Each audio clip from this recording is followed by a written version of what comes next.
Bonsoir, le professeur Nicolas Agbohou, professeur d'économie et de droit à l'université Saint-Quentin en France et auteur de plusieurs ouvrages. Bonsoir, professeur. Bonsoir, madame. Alors, vous êtes de ceux qui sont engagés depuis plusieurs années à l'éveil des consciences pour le développement et la souveraineté des États africains. Qu'est-ce qui a causé le déclic pour ce choix de combat, si je peux l'appeler ainsi? Quand je suis arrivé pour la première fois en France, j'ai découvert, tout en marchant dans la rue, un petit bout de papier que j'ai pris par hasard et j'ai lu dessus. Et 3-4 lignes qui me parlaient du problème du franc CFA, le franc des colonies françaises d'Afrique. Et l'auteur, qui est un Français, disait en résumé que c'était une monnaie purement coloniale qui avait pour but d'asservir de façon méthodique les Africains. Et ça s'est arrêté là. Donc à partir de là, j'ai fait des recherches pour découvrir effectivement le côté négatif de cette monnaie coloniale. Et c'est après ça que j'ai pu produire le premier livre qu'on appelle Le franc CFA et l'euro contre l'Afrique, autour de 300 pages. Voilà. Et depuis là, je n'ai fait que des conférences pour faire comprendre aux Africains qu'avec cette monnaie, ils n'ont aucune chance de s'en sortir. Parce qu'on parle du triangle de souveraineté d'un État. Le mot triangle, c'est 3 points. Le premier point, c'est la monnaie. Le deuxième point, c'est la défense et sécurité. Et le troisième point, c'est le droit positif, sinon la Constitution. Si vous n'avez pas la monnaie, c'est-à-dire si vous n'avez pas l'argent, vous ne pouvez pas acheter les armes, vous ne pouvez pas vous défendre. Et si vous n'êtes pas capable de vous défendre, vous êtes esclavagisable à tout moment. C'est-à-dire on peut vous rendre esclave à tout moment.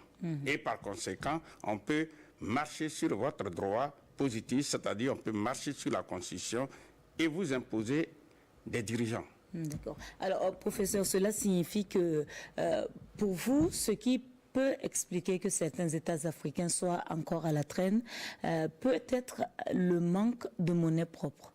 Oui, effectivement, ça va de soi, puisque c'est le triangle de souveraineté. Alors, pour ceux qui nous écoutent, il faudrait rappeler tout de suite, définir le mot monnaie.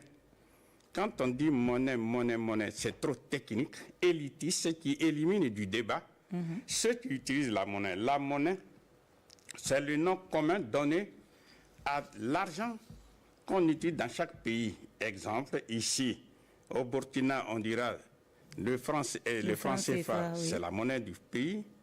Vous allez aux États-Unis d'Amérique, le dollar, c'est la monnaie du pays. Vous allez en Iran, c'est le rial, etc. Mais tout ça, on les appelle monnaie. Voilà. Donc, celui qui n'a pas la souveraineté monétaire, il ne peut pas véritablement se développer. Et quand on dit souverain, le mot souverain est important, c'est-à-dire au-dessus de vous, il n'y a plus personne sauf Dieu. Or, tous ceux qui sont dans la zone franc CFA, eh bien, le souverain, c'est la France, parce que le franc CFA appartient à la France, qui l'a inventé en 1945 pour les intérêts des colons. Ça veut dire objectivement, maintenir le franc CFA, ça veut dire c'est opter pour la colonisation de la France. C'est ça.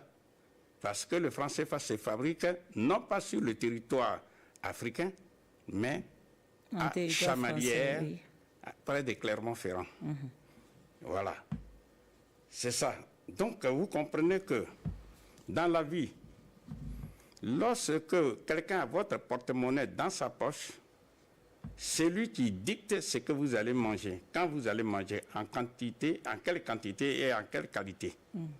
C'est dans ça que nous sommes. C'est pourquoi quand on fait le tour des 15 pays africains qui utilisent le franc CFA, une expression qui revient constamment, dit que je voudrais faire telle chose, mais il me manque les moyens Lorsqu'on dit il me manque les moyens, ça veut dire quoi? Il me manque de l'argent. Question fondamentale. Mais pourquoi il vous manque de l'argent? C'est ça la question essentielle. Alors, professeur, vous l'avez dit tout à l'heure, la souveraineté monétaire, c'est vraiment un gage pour l'indépendance, le développement des États africains. Mais est-il réellement possible d'avoir une souveraineté monétaire quand on sait que les monnaies se tiennent d'un continent à un autre ou d'une organisation à un autre? Le franc CFA arrimé à l'euro, on voit également le dollar soumis également à des fluctuations, ainsi de suite. Est-ce qu'une monnaie peut véritablement être souveraine et ne pas dépendre des autres? Sans le vouloir, vous êtes en train de parler de façon indirecte. Le problème de la fixité du taux d'échange entre le franc CFA, par exemple, et l'euro. L'euro, oui. Voilà. On fait comprendre aux Africains que le franc CFA, qui est une monnaie appartenant aux 15 pays d'Afrique, eh bien, est une très bonne monnaie parce que, par exemple, prenons le cas du taux d'échange fixe. Et pour tout le monde, il faut expliquer ce que ça veut dire, le taux d'échange fixe. Ça veut dire, ici, pour avoir 1 euro, il faut donner 655,957 francs CFA.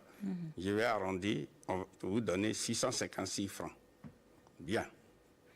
Et ça, c'est toujours fixe. Ça ne change pas.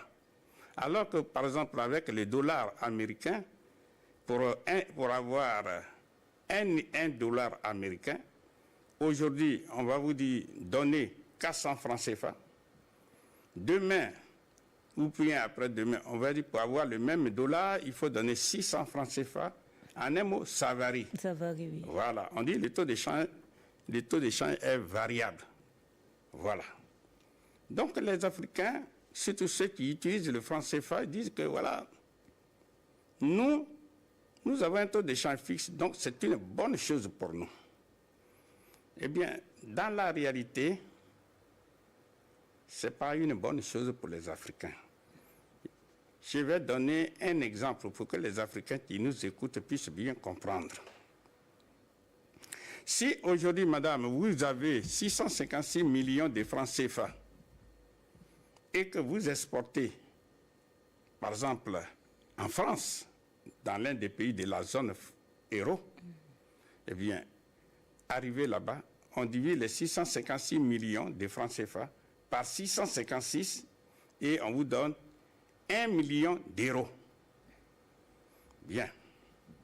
Si demain, on passait d'un taux d'échange fixe à un taux d'échange variable, et que pour 1 euro, au lieu de donner 656, on donne 50 000 francs CFA, c'est-à-dire 1 euro égale 50 000 francs CFA, eh bien, si vous exportez les mêmes 656 millions oui, de francs CFA, arrivés à Paris, ou bien dans la zone euro, on divise par 50 000 et on vous donne 13 120. On vous donne donc 13 000 euros. Alors, vous imaginez, entre 1 million que vous pouviez percevoir hier et 13 000 que vous percevez aujourd'hui, il y a eu une différence de 987 000 euros que vous perdez. oui. C'est ce qu'on appelle perte d'échange ou bien risque d'échange. On ne veut pas de ça. N'oublions pas que c'est une monnaie purement coloniale, une monnaie purement nazie. Il faut bien souligner ce mot-là. Donc, comme les entrepreneurs, les chefs d'entreprise qui sont en Afrique, que ce soit au Burkina, en Côte d'Ivoire, un peu partout, ils exportent leurs capitaux de la zone française vers la France. On ne veut pas qu'ils supportent ces risques ou bien ces pertes d'échange. Voilà pourquoi on vous dit qu'il faut un taux d'échange fixe. Ça, c'est le premier élément. Mais seulement, ce qu'il faut savoir, pour que ce taux d'échange demeure fixe, on oblige les Africains à racheter leur propre monnaie, le franc CFA, avec les monnaies étrangères qu'on appelle les devises, oui. pour faire remonter la demande. Pour ceux qui nous écoutent, rappelons que c'est la loi de l'offre et de la demande. Sur le marché, par exemple, des patates, eh bien, s'il y a trop de patates sur le marché, le prix des patates baisse. Si il y a moins de patates, le prix augmente. C'est exactement la même chose sur le marché des monnaies, qu'on appelle le marché des changes. Quand l'offre des francs CFA est supérieure à la demande, eh bien, le prix, sinon le prix qu'on appelle le taux d'échange, devrait baisser, c'est-à-dire pour 1 euro, on devrait donner non pas 656, mais ça peut être 1000 francs, 2000, mais même jusqu'à 50 000, même 60 000. On pouvait avoir ça. Mais on ne veut pas de ça. Mais ce n'est pas ce qui se fait. Donc, on demande aux Africains de racheter les francs CFA surabondants avec des devises. On appelle devises les monnaies étrangères. C'est-à-dire, quand les Burkinabés ont vendu à l'extérieur, quand les populations de la zone franc CFA ont vendu à l'extérieur, ont eu l'argent des autres qu'on appelle les devises, au lieu d'utiliser l'intégralité de ces devises pour investir dans l'achat des machines, des équipements dont le pays a besoin, eh bien, on prend une grande partie des devises pour racheter les francs CFA. Donc, ce sont des multiples milliards de devises qui sont gaspillés pour, c'est ce qu'on appelle, soutenir le franc CFA, c'est-à-dire faire remonter la demande. Et l'Afrique a longtemps perdu comme ça des recettes d'exportation. Depuis 1945 jusqu'à maintenant. Oui. Depuis 1945 jusqu'à maintenant. Donc, c'est ça le drame.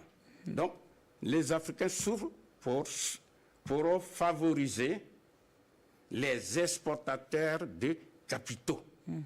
Parce que ce n'est pas le citoyen lambda qui est là, qui exporte les capitaux. Ce sont les gens, comme on dit, aisés, qui exportent les capitaux. Et c'est pour cela que les autres toute la population souffre. Or, si on acceptait le taux d'échange variable, c'est la loi de l'offre et de la demande. Aussi simple que ça. Donc ça laisse s'adapter. Maintenant, il y a un des inconvénients majeurs. Avant de donner d'autres inconvénients majeurs, je rappelle, et ceux qui nous écoutent peuvent vérifier, pour 1 euro, la Corée du Sud donne 1500 won. Won, c'est la monnaie de la Corée du Sud. Oui. Or, le revenu par habitant de la Corée du Sud est de 41 000 $. Le revenu par habitant, le PIB par habitant, en PPA, c'est-à-dire en parité de pouvoir d'achat, est de 41 000 $. Alors que le Burkina Faso, le PIB par habitant en PPA est de 2727. Pour Centrafrique, c'est 1 000 $. Pourtant, ce pays-là, extrêmement pauvre, utilise une monnaie, comme on dit, très forte. L'Iran, pour avoir 1 euro, l'Iran donne 47 000 rials pour avoir un seul euro. 47 000. Et pourtant, le revenu par habitant de l'Iran, c'est autour de 20 000 $. Quand on dit l'Iran, pour 1 euro, l'Iran donne 47 000, vous divisez les 47 000 par 656, vous trouvez sensiblement 72. C'est-à-dire la monnaie de l'Iran est 72 fois plus faible que la monnaie du Burkina, tous ceux qui utilisent le franc CFA. Voilà. Donc, comme je vous l'ai dit, c'est depuis l'époque coloniale, mais ça a été fait par les colons et au profit des colons. C'est ça. D'accord. Alors, à travers vos explications, on voit que depuis 1945, l'Afrique est privée de ses recettes d'exportation Et on se rend compte également que contrairement à la commune renommée, le franc CFA n'est pas un gage de stabilité, mais plutôt un outil de servitude. Oui, puisque si le franc CFA était une monnaie dite stable, on ne serait pas amené à dégager des moyens énormes pour racheter chaque fois les francs CFA. La monnaie la plus instable qui puisse exister, c'est bien le franc CFA. C'est ça. Parce que s'il n'y avait pas ce soutien, c'est-à-dire ce rachat des francs CFA surabondant sur le marché, eh bien, ça serait très faible. Voilà. Donc, un des inconvénients majeurs qu'il faut aussi relever, lorsque les Africains de la zone franc CFA ont une monnaie artificiellement gonflée, qu'ils appellent une monnaie forte, ils ont tendance à acheter à l'extérieur les biens qu'ils sont capables de produire eux-mêmes sur place. Parce qu'ils disent que c'est plus rentable puisqu'ils achètent ça facilement. Et ça, c'est la question de la transformation des matières premières. Ça, c'est un autre problème. Mais ce que je suis en train de dire, une monnaie artificiellement gonflée comme le franc CFA, ça favorise l'achat. Je prends par exemple le cas de pays comme la Côte d'Ivoire. Eh bien, ils vont importer du riz. Et puis, puisque pour eux, c'est plus facile, puisque ça coûte moins cher. C'est comme je viens de Paris, j'ai des zéros. 1 euro ici, c'est 656 francs. Ça me permet d'acheter au minimum 2 ananas ou 3 ananas.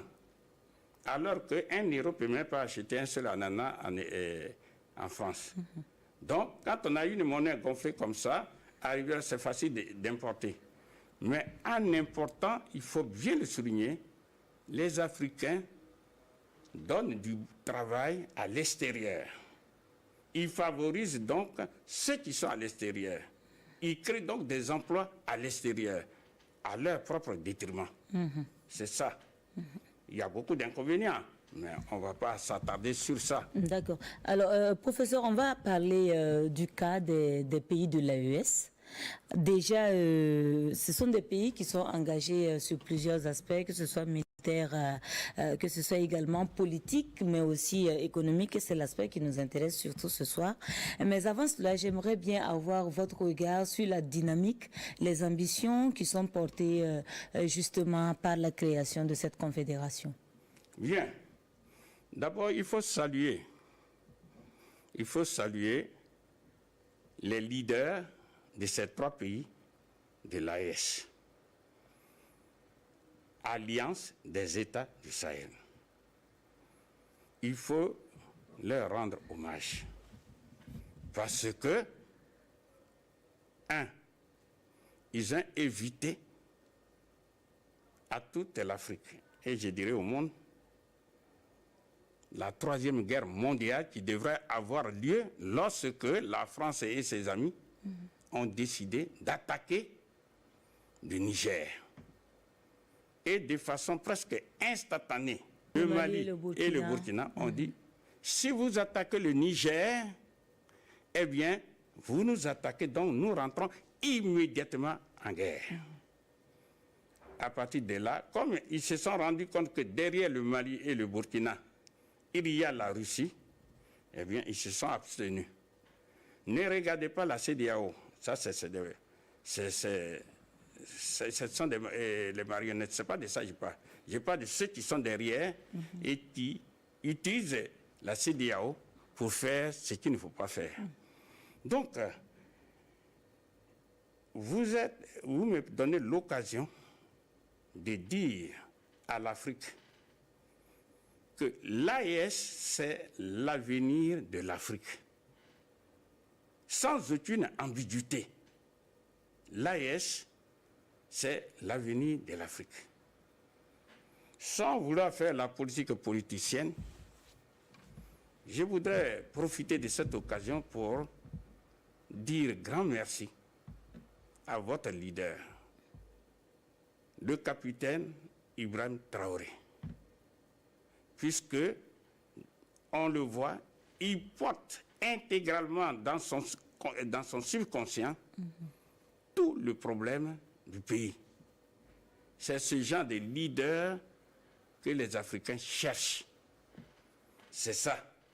Donc, avec l'AES, pour revenir sur le problème de la monnaie, qu'est-ce qu'ils ont décidé? Ils ont dit, nous quittons la zone franc CFA et nous allons créer notre monnaie.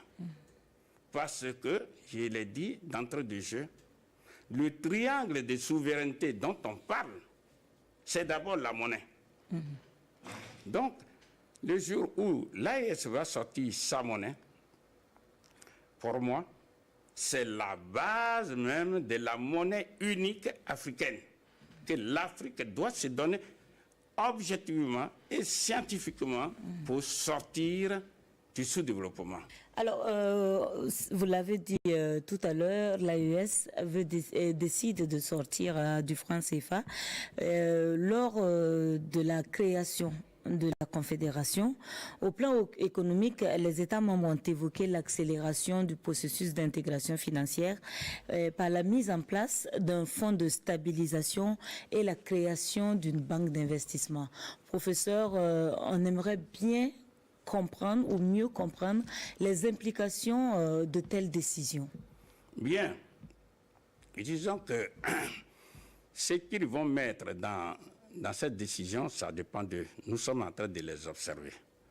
Mais je voudrais surtout insister sur, comme je vous ai dit, que l'AES, c'est l'avenir de l'Afrique. Parce que nous sommes convaincus que pour développer harmonieusement l'Afrique,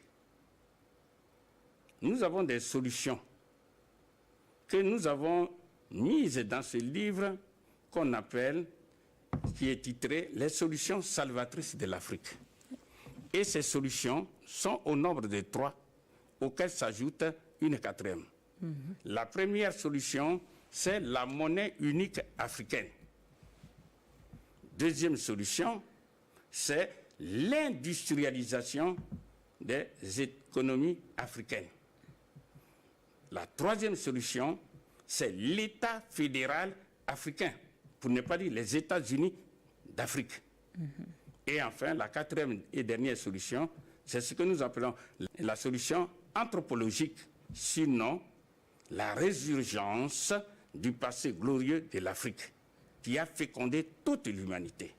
Donc, si nous restons sur la première solution, c'est la monnaie unique africaine. Oui. Beaucoup de spéculations ont lieu. Que lorsqu'on parle de la création de la monnaie unique africaine, on nous dit il faut des critères de convergence, c'est-à-dire les critères que doivent remplir les pays qui veulent avoir cette monnaie unique.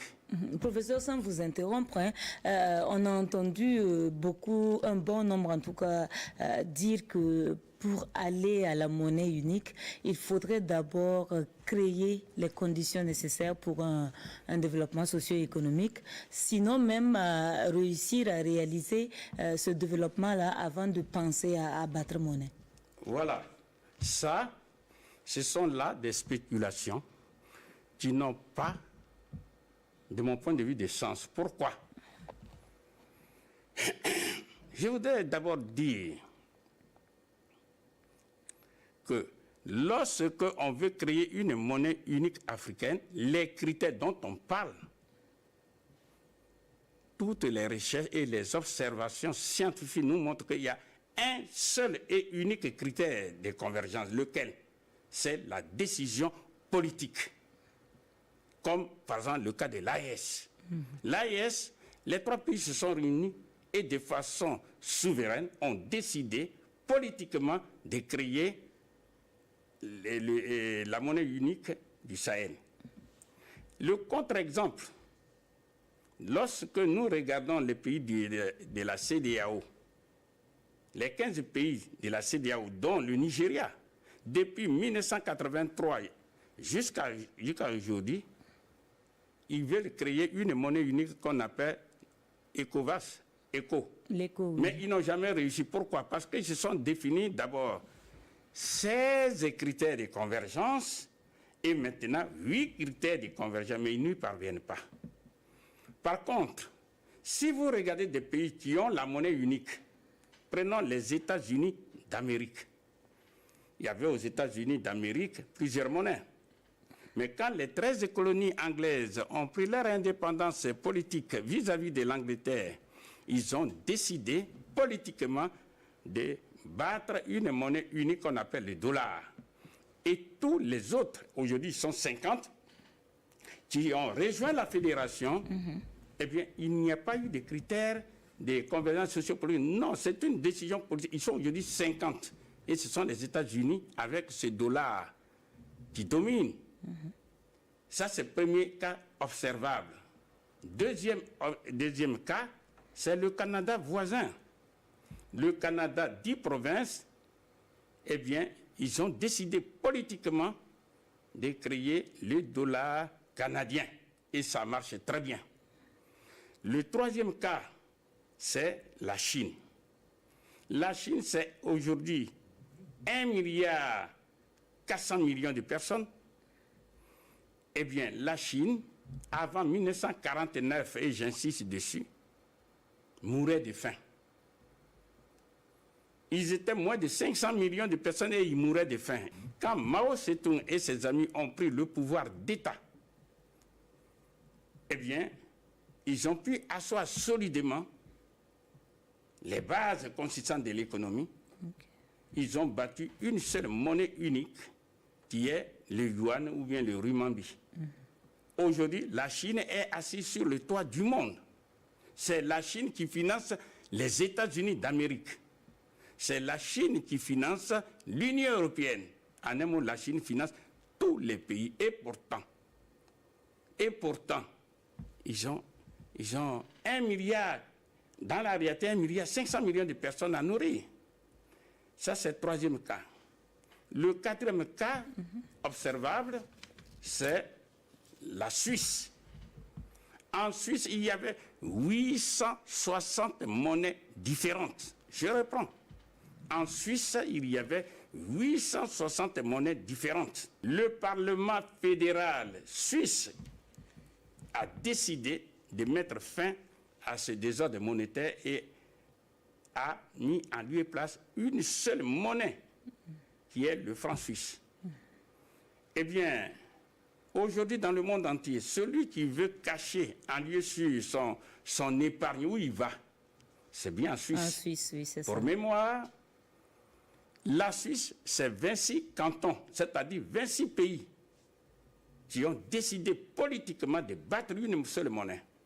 J'insiste sur le mot politique. Ça, c'est le quatrième cas. Le cinquième cas, c'est la Russie. Quand en 1991, l'Union des républiques socialistes soviétiques a été démantelée par les Occidentaux, eh bien, la Russie, cette fois-ci, eh bien, s'est réunie avec 21 autres pays. En un mot, il y a 22 pays qui sont restés ensemble et qui utilisent ensemble le rouble russe. Et avec cette monnaie unique, eh bien, la Russie a pu réorganiser son économie, d'une part, et s'est armée puissamment. Aujourd'hui, à travers le problème de la guerre de l'Ukraine, les Occidentaux ne peuvent pas s'attaquer à la Russie. Professeur, pour certains, la détention par un État de l'arme nucléaire a véritablement été décisif pour que cet État soit craint avant que la question de la monnaie unique n'intervienne. Oui, mais pour détenir l'arme nucléaire, ça veut dire que vous avez les moyens. Ça veut dire que vous avez les moyens. Mais je voudrais terminer avec le sixième cas, c'est le franc CFA. Le franc CFA, ce n'est pas par critère de convergence. C'est par décision politique prise par qui? Par le général de Gaulle, aidé par son ministre de l'économie et des finances, René Pleven, et de son ministre des colonies, Jacques Soustelle. Il a dit de préparer un décret de création du franc CFA. Et quand ce décret a été prêt, conformément au décret 45-01-36, eh bien, le général de Gaulle, par un simple décret, a créé le franc CFA et l'a imposé aux colonies. Voilà. Ce n'est pas passé par le Parlement, parce que la monnaie appartient dans tous les pays. Il faut soumettre à l'approbation du Parlement ce projet de loi. Voilà. Ce que je suis en train de dire aux uns et aux autres, eh bien, le franc CFA, les Africains, au lieu de se faire peur, lorsqu'on est souverain, on prend les décisions de façon souveraine. Et c'est ce que l'AES nous montre. C'est ça. Maintenant, si demain l'AES prend sa décision de créer la monnaie, donc se donne les moyens objectifs de mettre les citoyens de ces 3 pays au travail, comme je l'ai fait, comme la Chine, etc. Ensuite, c'est une confédération. Eh bien, cette confédération peut s'élargir. Puisqu'on commence par la confédération, au lieu de commencer tout de suite par la fédération. Ce n'est pas la même chose. Mais nous disons, c'est une lueur d'espoir, un grand espoir même. Parce que les Africains souffrent aujourd'hui. Parce qu'ils ne sont pas armés. Ils ne sont pas capables de se défendre. Les Arabes ont mis les Africains en esclavage pendant 14 siècles. Et maintenant, les Occidentaux pendant plus de 6 siècles. Pourquoi? Parce que nous sommes incapables de nous défendre. Donc, aujourd'hui, il y a une occasion qui s'ouvre.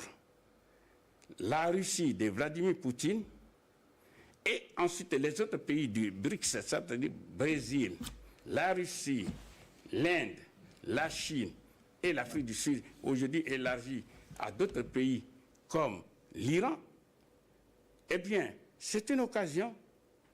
C'est ce qu'on appelle un nouvel ordre mondial multipolaire. Il faut que les Africains rapidement saisissent cette occasion pour se donner les moyens objectifs de se défendre. Alors, professeur, seulement à 3, le projet pourra-t-il avoir la répercussion, l'impact nécessaire pour être en quelque sorte un contrepoids face à ce que l'on recherche justement comme objectif? Est-ce que vous voulez dire, est-ce que le projet de l'AES va réussir, c'est ça? Non, la question de la monnaie. Si les 3 pays de l'AES décident de battre monnaie, d'avoir une monnaie commune, bon, seulement 3 États, est-ce que cette monnaie-là pourrait être un véritable contrepoids face aux autres monnaies? Oui, de toute façon, il y a des pays comme les Seychelles, tout ça, qui ont leur monnaie. Mais quand les 3 pays vont avoir une seule monnaie, qu'on appelle la monnaie, non pas commune, mais la monnaie unique, eh bien, nous disons à tous les autres pays africains de rentrer directement dans l'AES.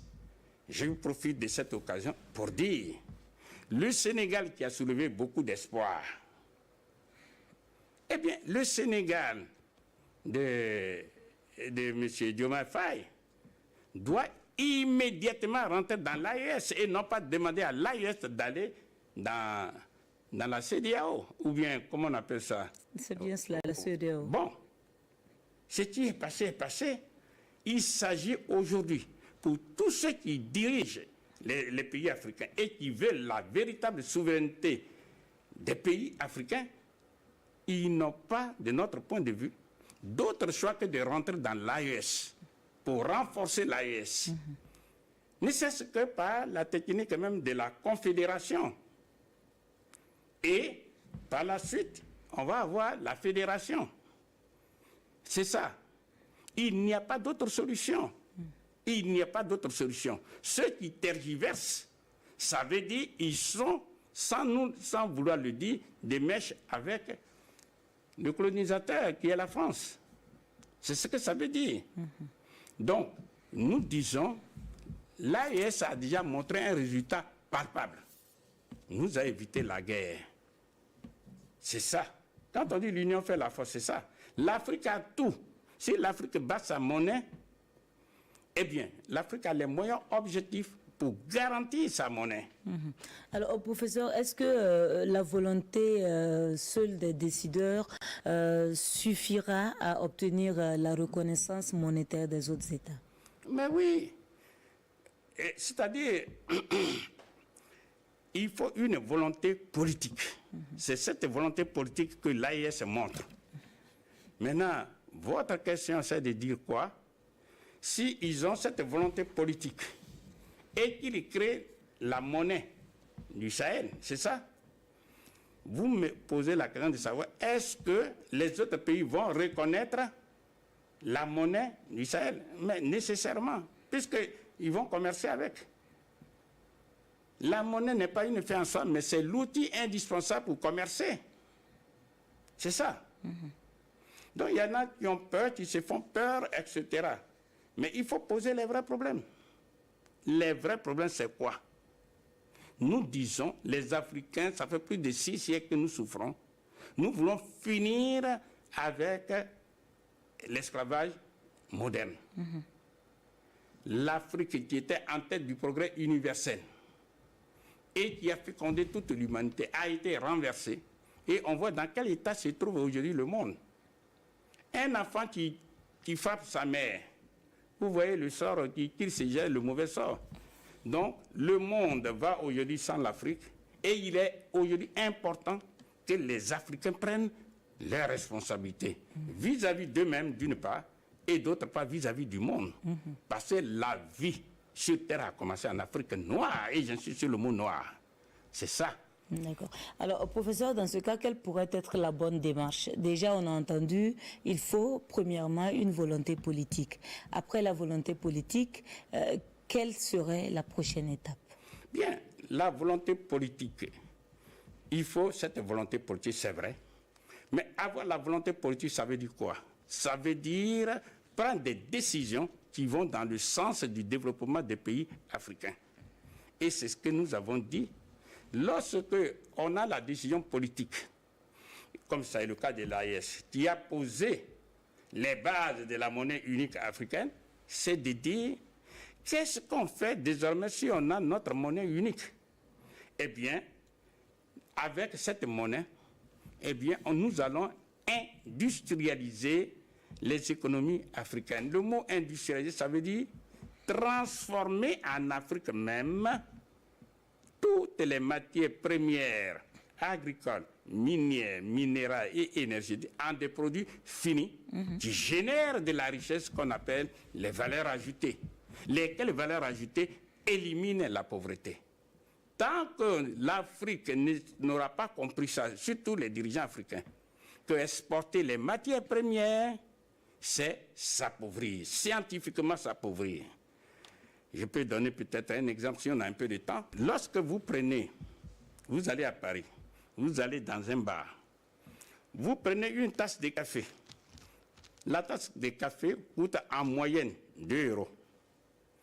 Et cette tasse de café, on y met en arrondissant 10 grammes. Ça veut dire 1 kilogramme de poudre de café vendue. 1 kilogramme, c'est 1000 grammes, divisé par 10 grammes de la tasse, ça fait 100 tasses. 100 tasses vendues, chacune à 2 €, donc on multiplie par 2, ça fait 200 €. Que le consommateur final paye à Paris. Maintenant, le kilo de café, on l'a acheté à combien? Aux pays producteurs africains. Dans le meilleur des cas, en tout cas pour la Côte d'Ivoire que je connais, nous allons dire, c'est aux paysans d'abord, c'est 300 francs CFA, auquel on ajoute le droit unique de sortie qui est un impôt, 200, ça fait 500. 500, c'est 0,76 € que j'ai arrondi par commodité à 1 €. Donc, l'Européen, quand il vient accoster son bateau, il va acheter à 1 €, il retourne avec ses kilos, il faut qu'il s'assure contre les pirates de mer. Les compagnies d'assurance sont implantées où? En Europe. Quand il arrive au port de Marseille ou du Havre, on va déballer et puis, j'ai sauté les étapes, on va les mettre dans l'usine. l'usine qui va transformer ces cafés-là en poudre. Mais qui travaille dans ces usines? Ce sont les Européens. Et quand ça sort de la machine, il faut emballer. Les compagnies d'emballage sont où? En France. Et c'est là qu'on va exposer dans les supermarchés comme Auchan, Carrefour, etc. Mais qui travaille là-bas? Ce sont eux. Et c'est là le barman vient acheter le café poudre pour aller alimenter son bar. Qui travaille dans ces bars? C'est eux. Donc vous voyez bien que tout le cycle, tout ce qui produit, tous ceux qui sont liés à la production, tout ça c'est à l'extérieur. Donc, question fondamentale, qu'est-ce qu'il faut faire? Eh bien, il faut prendre la même machine, implantée par exemple en Côte d'Ivoire, au Cameroun, etc. Et faire la machine exécute l'ordre qu'on lui donne. Donc, va faire exactement le même travail. Si on a fait tout le même travail et qu'on a eu café poudre, il y a deux solutions. Première solution, on prend le café poudre, on exporte. On dit, bon, comme on a tout fait, depuis les plantations jusqu'à là, on a tout fait, eh bien, sur les 200 €, nous, on vous demande 50 €. Prenez les 150. L'État va recevoir 50 € sur lequel l'État prend 10 € pour donner aux paysans. 10 €, c'est 6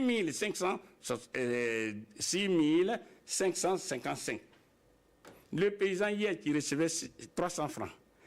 Maintenant, si on lui donne 6 500, mais il sort immédiatement de la pauvreté. La solution, elle est là. Deuxièmement, et puis l'État s'enrichit, puis il aura 40 € par kilo. Ça, c'est la première façon de faire. La deuxième et la meilleure, c'est que vous-même, vous mangez les tablettes de chocolat, vous prenez du café, tout le monde. Donc, nous avons des populations africaines qui sont là, eh bien, nous pouvons consommer les produits finis nous-mêmes, nous les Africains. Aujourd'hui, c'est 1,3 milliard de personnes. Demain, à l'an 2050, c'est 2 milliards de personnes. C'est-à-dire le plus grand marché qui puisse exister. Et c'est comme ça, grâce à la transformation en produits finis, que les Africains peuvent se suffire en un mot, peuvent satisfaire leurs besoins essentiels. C'est l'industrialisation.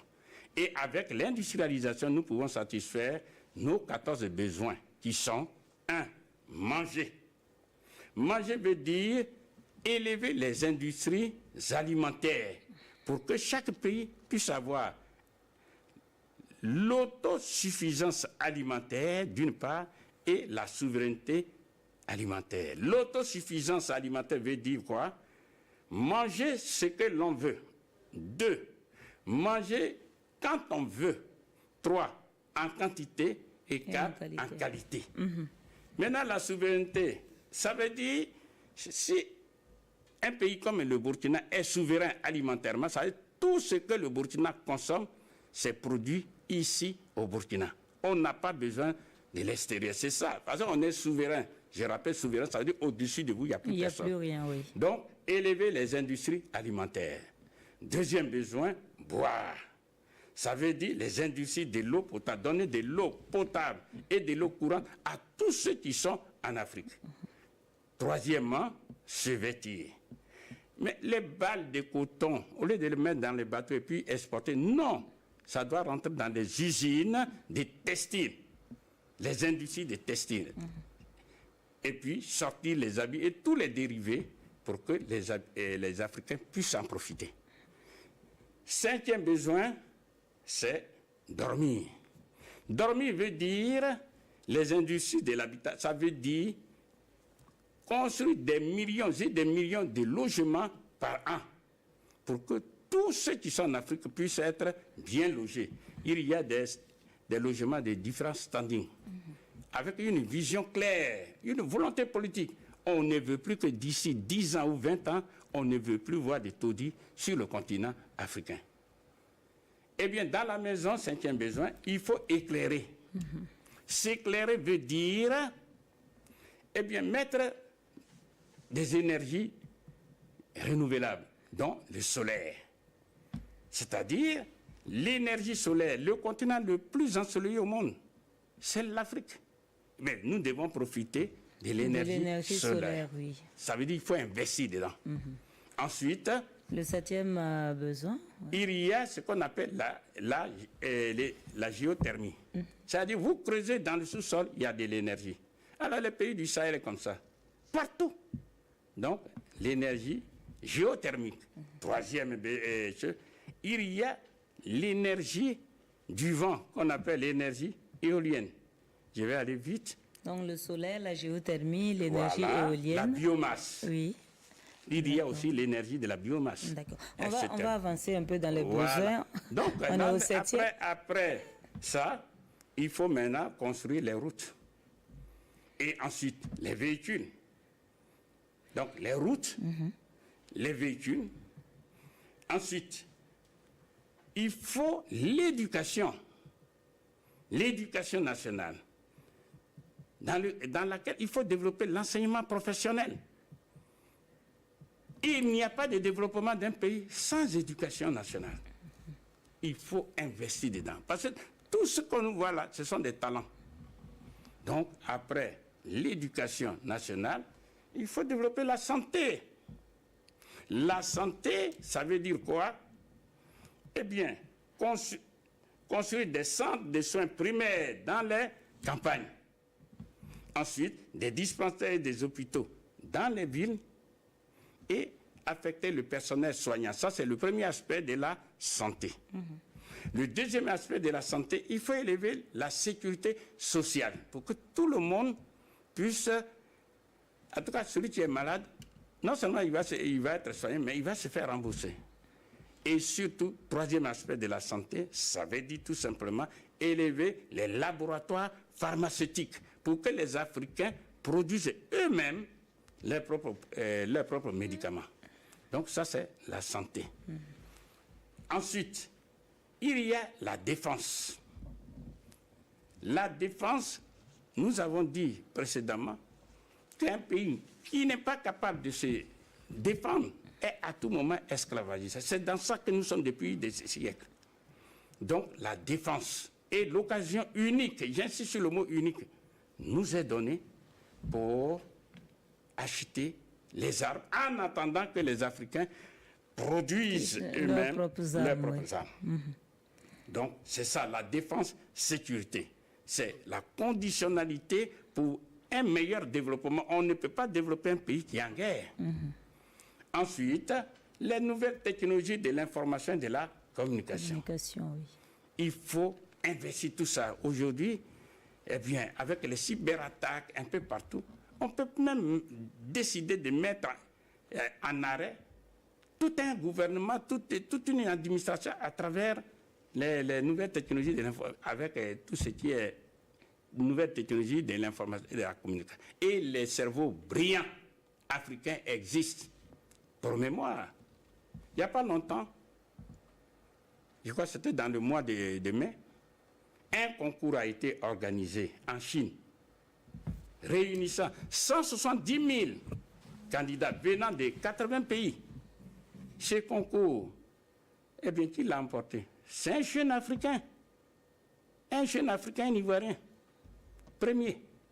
Ce que je suis en train de dire, ce ne sont pas les cerveaux, ce ne sont pas les génies qui manquent, mais il faut encadrer. C'est ça. Donc, ça, c'est l'informatique. Après, maintenant, nous pouvons développer le tourisme. Nous devons développer la culture. Et enfin, nous devons financer de façon sérieuse l'Union africaine pour que l'Union africaine ne joue pas contre les pays africains. Pourquoi l'Union africaine se comporte de façon faible comme ça? Parce que l'Union africaine, comme disait Jean-Pierre, est financée à 87% par l'Union européenne. Or, c'est celui qui finance qui commande. Tout à fait. Donc, avec notre monnaie, nous n'avons plus besoin de tout ça. Professeur, pour la création d'une monnaie unique, oui? Est-ce qu'il y a des préalables? Autrement dit, vous êtes en train de me poser la question, comment créer la monnaie unique africaine, c'est ça? C'est bien cela. Eh bien, pour créer la monnaie unique africaine, il y a 3 stades. Le premier stade, on demande à chaque gouvernement de chaque pays de faire ce qu'on appelle un projet de loi qui dit, eh bien, par exemple, le Burkina va dire, bon, voilà, nous voulons contribuer à la création de la monnaie unique africaine. Le gouvernement du Burkina Faso va déposer ce projet de loi, c'est-à-dire un dossier, au bureau de l'Assemblée nationale et demande aux parlementaires, aux représentants du peuple, est-ce que oui ou non voulez-vous qu'on participe à la création de la monnaie unique africaine? À une écrasante majorité, les parlementaires, donc les représentants du peuple, vont dire oui. On dit que le projet de loi est adopté. C'est ça. Et quand tous les pays sont maintenant, on dit oui, eh bien, le troisième stade, on appuie sur la machine, les billets de banque sortent. Puisqu'on est d'accord, donc on crée la monnaie. C'est-à-dire, ce n'est pas un problème technique, c'est un problème de décision politique. La question centrale, est-ce que oui ou non les Africains veulent sortir de l'ornière dans laquelle ils sont depuis 6 siècles? Voilà la question. Maintenant, cette monnaie, si elle est créée, puisque les gens parlent souvent des problèmes, qui va garantir cette monnaie? Eh bien, pour mémoire, le dollar américain est garanti par 8200 tonnes d'or en arrondissant. Est-ce que vous et moi, nous sommes conscients que chaque pays africain a de l'or et des diamants? L'Ouganda tout seul, vous pouvez vérifier, possède au moins 31 millions de tonnes d'or. Donc nous pouvons demander tout simplement, si nous sommes vraiment unis, on demande à l'Ouganda, décaissez-nous tout de suite 130 000. Il n'y a pas 130 millions, j'ai dit 130 000 tonnes d'or, on va déposer ça dans notre banque centrale. Et nous, pays, on va les rembourser à dose homéopathique chaque fois. C'est aussi simple. Tout ça, c'est la décision politique. Quand on prend le Mali, quand on prend le Burkina, quand on prend le Niger, tout ça, oui, on a les moyens. Encore faudrait-il avoir une conscience claire qu'un président, quel qu'il soit, est le premier serviteur du peuple. Parce que le pouvoir appartient au peuple. Le pouvoir n'appartient pas au président. Le président de la République, quel que soit le pays, c'est tout simplement un ouvrier du peuple. Parce que le peuple, c'est-à-dire le pays, c'est une personne morale qui a le pouvoir. C'est ce qu'on dit, le peuple. Et maintenant, on vous prend, on dit, madame, ben, on vous donne l'autorisation de nous servir. Donc vous êtes au service du peuple. Du peuple, oui, c'est bien ça. C'est ça. Souvent, professeur, comment on protège la monnaie que l'on crée, cette monnaie unique-là, d'une mainmise ou alors des influences de certaines puissances? C'est-à-dire que si nous avons, nous les Africains, notre monnaie, obligatoirement, tous ceux qui sont dans le reste du monde, en dehors de l'Afrique, ils ont besoin de l'Afrique. Ils ont besoin de commercer avec l'Afrique. Parce que nous avons toutes les richesses du monde. Donc, ils viendront forcément commercer avec nous. Et quand ils vont nous payer, je vais vous prendre l'exemple qui s'est produit en Russie. La Russie, ils ont pris des décisions, les Occidentaux ont pris la décision de faire tomber l'économie russe. Donc, quand ils ont pris ces décisions, qu'est-ce que Vladimir Poutine a dit?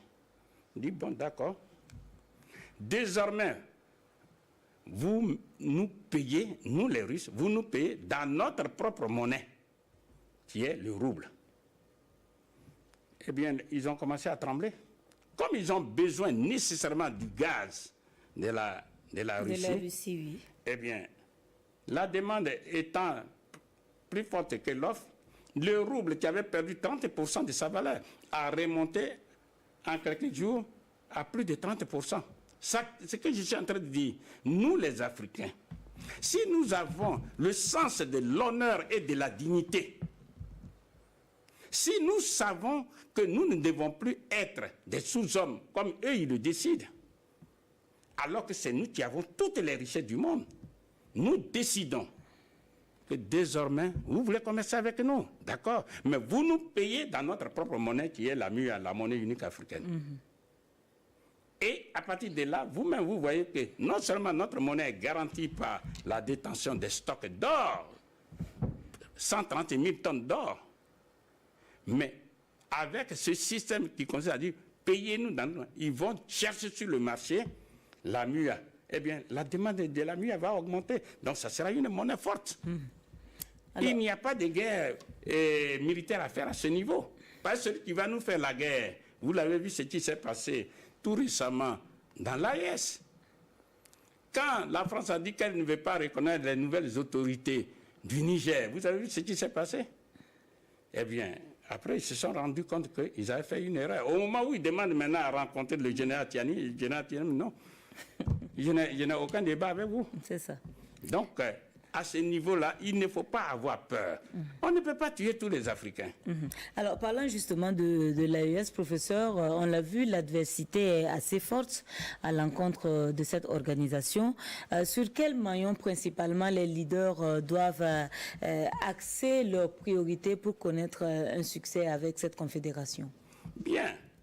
D'abord, je pense qu'ils doivent tout faire pour sortir la monnaie du Sahel. Ensuite, à partir de là, ils doivent commencer à financer les besoins essentiels des pays de l'AES. Imaginons un seul instant que l'AES sort sa monnaie, peu importe son nom, qu'on l'appelle le Sahel, et que dans les 3 pays de l'AES, c'est-à-dire le Niger, le Mali et le Burkina, il n'y a plus, c'est-à-dire le franc CFA n'a plus cours légal, on n'utilise plus le franc CFA. Qu'est-ce qui va se passer? Eh bien, tous ces terroristes qui sont payés en CFA, lesquels CFA, répétons-le, est produit où? En France. Mais la France sera par exemple obligée de payer ces soldats-là en monnaie étrangère qu'on appelle les devises. Vous croyez que ça va prospérer? La réponse est non. Parce qu'on va interpeller en France le dirigeant. Donc, on va mettre fin à tout ça d'une part. D'autre part, comme je ne cesse de le dire, eh bien, l'AES aura les moyens objectifs financiers de mettre en mouvement les forces de travail qui sont dans le pays. Et à ce moment-là, vous allez voir tous ceux qui veulent commercer avec les pays de l'AES, eh bien, tous ces pays-là vont venir. Rappelons que les 3 pays sont densément riches. Voilà. Que ce soit l'uranium du Niger, que ce soit l'or du Burkina et du Mali, mais surtout le pétrole du Niger, non, du Mali. Si les informations véhiculées ici-là sont vraies, on aurait découvert 4 000 milliards de barils de pétrole au Mali. En un mot, le Mali est très riche. Le pétrole du Mali ne va plus aller au Niger, en Algérie, parce qu'ils ont pris Kidal. Donc, je crois qu'il ne faut pas se faire peur. Il ne faut pas se faire peur. Vous avez votre argent, vous en faites ce que vous voulez pour satisfaire les besoins des populations. Et ils vont voir. Toutes les forces de travail qui sont à l'extérieur, hors de l'AES, tout ça, ce sont des gens qui vont venir. Parce qu'on a les moyens de les payer. Professeur, est-ce qu'éventuellement la création de la monnaie de la CEDEAO, l'ECO, peut faire obstacle à la création d'une monnaie unique pour les pays de l'AES? Non, je ne crois pas.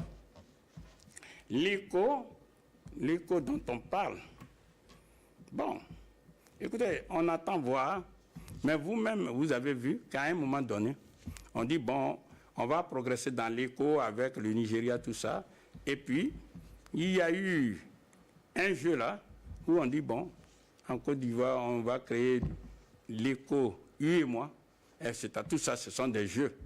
Bon, donc, c'était pour perturber et puis reporter à une date ultérieure, et en un mot, empêcher la création de l'écho. Parce que c'est ce que la France ne veut pas. Parce que si l'écho apparaît, le franc CFA disparaît. Or, la France vit grâce à ça. Puisqu'on dépose 50% là-bas en France, etc. Tout ça, ça va prendre fin. Bien. Donc, je crois que les problèmes réels qui sont là, il faut que les dirigeants du Sahel, qui portent sur eux tout l'espoir de l'Afrique, comprennent que la monnaie du Sahel, ou du moins de l'AES, c'est la base de la monnaie unique africaine. Progressivement, les gens vont venir. Parce que tous nous aspirons à la souveraineté. Ça fait plus de 6 siècles qu'on est esclaves. Il faut finir avec ça. Donc, ils ont le soutien de tout le monde. C'est ça. Bon, donc, comme on n'est pas dans le secret de Dieu, eux seuls savent quand la monnaie du Sahel va sortir. Sinon, créer la monnaie, c'est pas ça qui est difficile. Je vous ai rappelé qu'il y a 3 stades. On demande l'avis. Enfin, le projet de loi est fait, on dépose au bureau de l'Assemblée nationale et ensuite, une fois c'est approuvé, donc on dit adopter, on appuie sur la machine, ça sort. C'est pas ça qui est difficile. Mais eux, ils savent pourquoi ils retardent. On peut spéculer, mais je donne une idée. Depuis que les 3 pays de l'AES ne déposent plus les 50% en France, ils gardent les 50% de leur devise chez eux. Et ils vont profiter pour le moment des faiblesses de l'UEMOA, puisqu'ils sont membres de l'UEMOA. Donc, ils peuvent, par exemple, emprunter à, admettons, 1 milliard de francs CFA, mais, ou bien 600 milliards de francs CFA. On va raisonner en termes de millions. Ils empruntent 600 millions de francs CFA. Mais, comment rembourser? Comme un dollar vaut aujourd'hui 600 francs CFA, ben, il leur suffit simplement de décaisser 1 million de dollars, 2 millions de dollars multipliés par 600, ça devient 600 millions. Donc avec 1 million de dollars, ils remboursent les 600 millions. Vous comprenez là? Voilà, c'est ça. Donc peut-être c'est cet aspect qui les retarde, le temps de rembourser toutes les dettes, le temps de faire fonctionner l'économie, etc. Bon, ça c'est maintenant une autre chose. Professeur Nicolas Agbourou, merci d'avoir répondu à notre invitation. On a appris beaucoup de choses avec vous aujourd'hui sur les questions économiques. Votre dernière parution, Les solutions salvatrices de l'Afrique, publiée donc en 2023. C'est bien cela, professeur? Aux éditions mondiales. Voilà donc les éditions Solidarité mondiale. Voilà. Après votre livre en 2021, Le franc CFA et l'euro contre l'Afrique. C'est ça. Merci d'avoir répondu à notre invitation, professeur Agbourou. Madame, monsieur, à très bientôt sur la RTB. Bonsoir.